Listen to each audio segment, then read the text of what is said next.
বডির এমন একটা পার্ট যেটার উপর মানুষ অনেক কম ফোকাস করলেও এর ইম্পর্টেন্স কিন্তু অনেক বেশি। যদি ফোরাম মাসেল বেশি স্ট্রং হয় তাহলে আপনি অনেক হার্ডি জিনিসও খুব সহজেই তুলতে সক্ষম হবেন, কিন্তু এমন অনেক মানুষ আছেন যারা তাদের উইক ফোরামকে অতটাই ইম্পর্টেন্স দেন না, আর ফোকাস করলেও ফোরামকে স্ট্রং করার জন্য তারা কোনো কিছু না ভেবেই মার্কেট থেকে বিভিন্ন ধরনের প্রোডাক্ট কিনে ফেলেন, যেটার কোনো গ্যারান্টি থাকে না যে সেটা ইউজের ফলে বডির কোনো ড্যামেজ হবে কিনা। আর রোগা পাতলা বাহু শুধুমাত্র আপনাকে দুর্বলই দেখায় তাই নয়, বরং দুর্বল হাতের কারণে আপনি আপনার ফ্রেন্ড সার্কেলেও মজার পাত্র হয়ে থেকে যান। আর প্রেজেন্ট সোসাইটিতে ক্রাইম এতটা বেড়ে চলেছে যে প্রত্যেকটা দিন কোনো না কোনো অ্যাক্সিডেন্ট ঘটছে। এমন অবস্থায় ফোরাম বা বাহু স্ট্রং হওয়াটা ততটাই ইম্পর্টেন্ট যতটা আপনার লাইফে ইন্টারনেট। তাই যদি আপনার বাহু রোগা পাতলা হয়ে থাকে তাহলে আজকের এই ভিডিওটা শুধুমাত্র আপনার জন্য। ভিডিওটা দেখার পর ন্যাচারাল প্রসেসে আপনি আপনার ফোরাম মাসেলকে খুব ভালোভাবে স্ট্রং করে তুলতে পারবেন। ফিউচারে হয়তো আপনি এমন কোনো প্রবলেমে পড়লেন যেখানে আপনাকে নিজেই নিজেকে হেল্প করতে হবে, এমন অবস্থায় যার হাত অনেক বেশি স্ট্রং হবে তিনি যে কোনো প্রবলেমের সলিউশন কোনো রকম ভয় না পেয়ে সম্পূর্ণ কনফিডেন্সের সঙ্গে করতে পারবেন। তাই আজকের এই ভিডিওটা একটু স্কিপ না করে শেষ পর্যন্ত অবশ্যই দেখুন। সো চলুন শুরু করা যাক।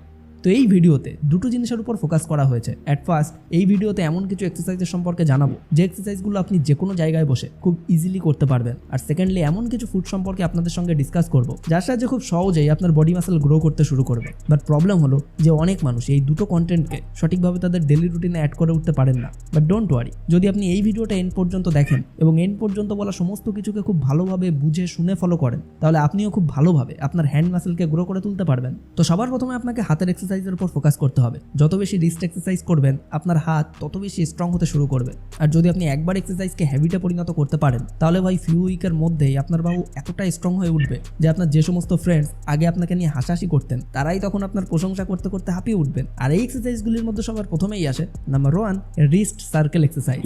এক্সারসাইজটি খুব সিম্পল মনে হলেও এটাকে একদমই আন্ডার এস্টিমেট করবেন না। যদি আপনি নিয়মিত এক্সারসাইজটি করেন তাহলে আপনি মাত্র কয়েক মাসের মধ্যেই এর রেজাল্ট দেখতে পারবেন। তো এক্সারসাইজটি করার জন্য সবার প্রথমে সোজা হয়ে দাঁড়িয়ে হাত দুটিকে সামনের দিকে নিয়ে যেতে হবে এবং মাথায় রাখতে হবে যে হাত সোজা থাকা অবস্থায় আপনার কাঁধ এবং কনুই যেন একই লাইনে সোজাসুজি থাকে। এখন আপনার দুটো হাতের মুঠো বন্ধ করুন এবং ধীরে ধীরে হাতের মুঠিকে গোল গোল করে ঘুরিয়ে একটা সার্কেল বজায় রাখুন। যদি আপনি রেগুলার এক্সারসাইজে অভ্যস্ত না থাকেন তাহলে এই এক্সারসাইজটি খুব আস্তে আস্তে ট্রাই করুন। তাড়াহুড়ো করে হাতের মুঠিকে ঘোরানোর চেষ্টা করবেন না। আর সবসময় মাথায় রাখুন যে সবুরে মেওয়া ফলে, তাই প্রথমে হাতের মুঠিকে ভেতরের দিকে গোল গোল করে ঘোরান এবং তারপর বাইরের দিকে ঘোরান। এভাবেই এক্সারসাইজটি 10 থেকে 15টি র্যাপস 3টি সেটে আপনাকে করতে হবে। আর এই এক্সারসাইজটি করার ফলে আপনার হাতের মাসেল কিছুটা স্ট্রেচ হতে শুরু করবে, যার ফলে পরবর্তী এক্সারসাইজ করতে আপনার কোনো অসুবিধাই হবে না। নাম্বার 2 হলো ওয়েট লিফটিং এক্সারসাইজ। এই এক্সারসাইজটি খুব সহজ এবং আপনি বেশ এনজয় করবেন। এক্সারসাইজটি করার জন্য আপনার একটি টেবিল এবং তার সাথে ওয়েট লিফটিংয়ের জন্য একটা ডাম্বেলের প্রয়োজন হবে। যদি টেবিল না থাকে তাহলে আপনি টেবিল জাতীয় অন্য যে কোনো জিনিস ইউজ করতে পারেন যেটার উপর হাত রেখে আপনি খুব ইজিলি এক্সারসাইজটি করতে পারবেন। আর যদি ডাম্বেল না থাকে তাহলে যে কোনো হালকা ওয়েটের জিনিস আপনি ইউজ করতে পারেন। আর এখন আপনি যেমনটা ভিডিও ক্লিপটিতে দেখতে পাচ্ছেন ঠিক সেভাবে আপনার হাতের কনুইকে টেবিলের এন্ড পজিশনে এমনভাবে সেট করুন যাতে হাতের পাঞ্জা টেবিলের নিচের দিকে ঝুলে থাকে। এবার হাতের সাহায্যে আস্তে আস্তে ডাম্বেলকে উপরের দিকে উঠিয়ে পুনরায় নিচের দিকে নামাতে থাকুন। যদি আপনার মনে হয় যে ডাম্বেলের ওয়েট অনেকটা বেশি তাহলে তাড়াহুড়ো না করে তার থেকেও একটু ছোট এবং কম ওজন সম্পন্ন ডাম্বেলের মাধ্যমে এক্সারসাইজটি ট্রাই করুন। আপনার বাহুকে ওপর থেকে নিচে এবং নিচ থেকে ওপরে ওঠানোর সময় এটা মাথায় রাখবেন যে আপনার পুরো ফোকাস যেন হাত এবং ডাম্বেলের উপর থাকে এবং হাতের অন্য কোনো অংশ যেন নাড়াচাড়া না করে। আর এভাবেই হাতকে ওপর নিচ করতে করতে 10 থেকে 15 রাউন্ডের 3টি সেট আপনাকে করতে হবে। কিন্তু যারা রেগুলার এক্সারসাইজ করেন না তারা শুরুতে ভারী ডাম্বেল ইউজ করবেন না। যদি শুরুতেই ভারী ডাম্বেল তুলতে শুরু করেন তাহলে আপনার হাতের মাসেলে কিন্তু টান ধরতে পারে। Number 3 resistance band wrist twist. Next interesting এক্সারসাইজটি হলো রেজিস্ট্যান্স ব্যান্ড রিস্ট ফ্লেকশন। এক্সারসাইজটি করার জন্য আপনার একটি চেয়ার এবং একটি রেজিস্ট্যান্স ব্যান্ডের প্রয়োজন, যেটা আপনি যে কোনো ইকুইপমেন্ট ফিটনেস স্টোর আর অনলাইন থেকে বাই করতে পারেন। আর এই এক্সারসাইজটি করার জন্য সবার প্রথমে আপনাকে চেয়ারে বসে রেজিস্ট্যান্স ব্যান্ডের একটি সাইড হাতে ভালোভাবে পেঁচিয়ে এবং অন্য সাইডটি পায়ের নিচে চেপে রাখতে হবে। এমনভাবে চেপে ধরার ফলে ব্যান্ডটি আপনার হাতকে নিচের দিকে টানবে এবং তখন আপনাকে আপনার হাত উপরের দিকে টেনে তুলতে হবে। এক্সারসাইজটি করার ফলে আপনার বাহু স্ট্রেস হওয়ার কারণে আস্তে আস্তে স্ট্রং হয়ে উঠবে। আর এই এক্সারসাইজটি করার সময় আপনাকে কয়েকটি বিষয়ের উপর ফোকাস করতে হবে, যেমন বাহুর ওপর প্রেসার দিয়ে ব্যান্ডকে স্লোলি উপরের দিকে টেনে উঠাতে হবে। জিম মোটিভেশনের চক্করে অনেক বেশি প্রেসার প্রয়োগ করে বাহুকে কতটা উপরে তোলা সম্ভব সেটা চেক করতে যাবেন না। এই ধরনের চ্যালেঞ্জে চ্যালেঞ্জ কম এবং রিস্ক অনেক বেশি থাকে। শুরুতে আপনাকে প্রত্যেক হাতে 10 থেকে 15টা র্যাপস করতে হবে এবং যখন আপনার মনে হবে যে স্ট্রেচিং করতে আপনার হাতে খুব একটা প্রেসার পড়ছে না বা অন্য কোনো অসুবিধা হচ্ছে না তখন আপনি র্যাপসের সংখ্যা বাড়াতে পারেন অথবা অন্য কোনো স্ট্রং ব্যান্ড ইউজ করতে পারেন। তো এতক্ষণ ধরে বাহুকে স্ট্রং করার জন্য এক্সারসাইজ করা হলো, কিন্তু এবার হাতের মাধ্যমে কোনো কিছু স্ট্রংভাবে ধরার উপরেও ফোকাস করতে হবে।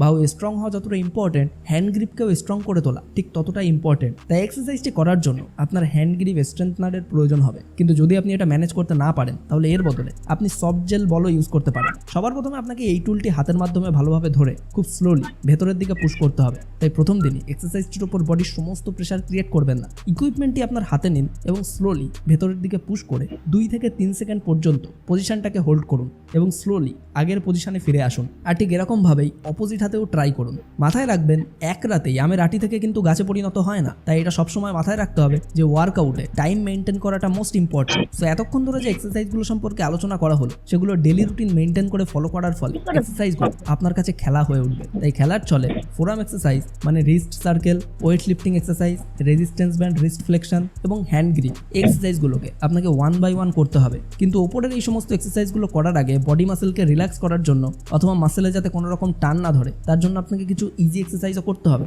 সবার প্রথমে স্ট্রেট পজিশনে দাঁড়িয়ে হাত দুটিকে সামনের দিকে নিয়ে নমস্কার করার পজিশন তৈরি করুন। এরপর ধীরে ধীরে আপনার হাত দুটোকে পুশ করে বেলি বাটন পর্যন্ত নিয়ে যান। যদি আপনি প্রথমবারের জন্য এক্সারসাইজ ট্রাই করে থাকেন তাহলে বাহুতে পেইন হতে পারে, তাই খুব বেশি প্রেশার ক্রিয়েট করবেন না আর হাতকে ততটাই নিচে নিয়ে যান যতটা আপনার জন্য কমফোর্টেবল। তো সব থেকে গুরুত্বপূর্ণ বিষয় হলো আপনি যখন আপনার হাত দুটোকে নিচের দিকে নিয়ে যাবেন তখন এটা মাথায় রাখতে হবে যে হাত দুটো যেন সবসময় একত্রিত অবস্থায় থাকে, মানে একটা হাত যেন অন্য হাতের থেকে ডিট্যাচ না হয়ে যায়। এভাবেই দুটো হাতকে স্লোলি নিচের দিকে নিয়ে যান এবং তারপর পুনরায় উপরের দিকে নিয়ে আসুন। প্রথম এক্সারসাইজটি 2 থেকে 3 মিনিট ট্রাই করুন। এরপর আপনি আপনার কমফোর্ট অনুযায়ী টাইম বাড়াতে পারেন। এরপর কিছু সময় রিল্যাক্স হয়ে ডিপলি ব্রিথ করুন। 30 সেকেন্ড ব্রেক নিয়ে পুনরায় স্ট্রেট পজিশনে দাঁড়িয়ে আপনার হাত দুটোকে সামনের দিকে এগিয়ে দুটো হাতের তালুকে একত্রিত করে উপরের দিকে এবং তারপর হাতের আঙুলগুলিকে নিচের দিকে নিয়ে যান। যেমনটা ভিডিও ক্লিপটিতে দেখানো হচ্ছে ঠিক তেমনভাবে। যখন আপনার আঙুলগুলো মাটির স্পর্শ করবে তখন 10 থেকে 15 সেকেন্ড পর্যন্ত পজিশন হোল্ড করুন এবং তারপর আঙুলগুলিকে আবারও উপরের দিকে তুলুন এবং পুনরায় 10 থেকে 15 সেকেন্ড পর্যন্ত পজিশন হোল্ড করুন। এক্সারসাইজটি 2 থেকে 4 বার রিপিট করুন। তো এই এক্সারসাইজগুলো যদি আপনি খুব সহজেই করে উঠতে পারেন তাহলে এখন আপনি নেক্সট স্টেপের জন্য একেবারে তৈরি। অ্যান্ড এক্সারসাইজের বিষয়টা তো আপনি বুঝতেই পারলেন, কিন্তু যখন বডি বিল্ডিং এর কথা ওঠে তখন মানুষ শুধুমাত্র হার্ড ওয়ার্কের উপরেই বেশি ফোকাস করেন, কিন্তু সঠিক এক্সারসাইজের সঙ্গে সঙ্গে সঠিক খাওয়া দাওয়া করাটাও কিন্তু মোস্ট ইম্পর্টেন্ট। উইক আর্ম মানে উইক বোনস, এমন অবস্থায় আপনাকে ক্যালসিয়াম রিচ ফুডের ওপর অনেক বেশি ফোকাস করতে হবে। মিল্কের ভেতর গুড সোর্স অফ ক্যালসিয়াম থাকে, তাই আপনার রেগুলার ডায়েট চার্টে মিল্ককে অবশ্যই অ্যাড করুন। আর যদি আপনি দুধ পান করতে পছন্দ না করেন তাহলে মিল্ক রিলেটেড প্রোডাক্টও খেতে পারেন। কিন্তু যদি আপনার মিল্ক রিলেটেড ফুডেও অ্যালার্জি থাকে তাহলে মিল্ক অ্যাভয়েড করে ক্যালসিয়াম রিলেটেড অন্য ফুডও ট্রাই করতে পারেন, যেমন ধরুন পালং শাক অথবা অন্য যে কোনো ধরনের ভেজিটেবলস। অ্যান্ড ক্যালসিয়ামের পর আপনার প্রোটিনের উপরেও ফোকাস করা প্রয়োজন, কারণ প্রোটিন মাসেল গ্রো করতে মোস্ট ইম্পর্ট্যান্ট রোল প্লে করে। প্রোটিনের জন্য আপনি দুধ, দই, পনির, মাছ, মাংস, ডিম, সয়াবিন এবং ডাল জাতীয় খাবার যেটা আপনার জন্য সহজে অ্যাভেলেবেল সেটাই কনজিউম করতে পারেন। তো এক্সারসাইজ থেকে শুরু করে ফুড পর্যন্ত সবকিছুই আপনাদের সঙ্গে স্টেপ বাই স্টেপ শেয়ার করলাম। সো আজকের ভিডিওতে বলা এক্সারসাইজগুলি যদি আপনি রেগুলার প্র্যাকটিস করতে পারেন এবং তার সঙ্গে প্রয়োজনীয় খাবারগুলি ডেলি বেসিসে কনজিউম করতে পারেন তাহলে হোপফুলি আপনার ফোরামস 100% স্ট্রং হয়ে উঠবে। সো আজকের এই ভিডিওটি আপনার লাইফের জন্য একটু কাজের মনে হলে লাইক করুন, শেয়ার করুন আপনার সেই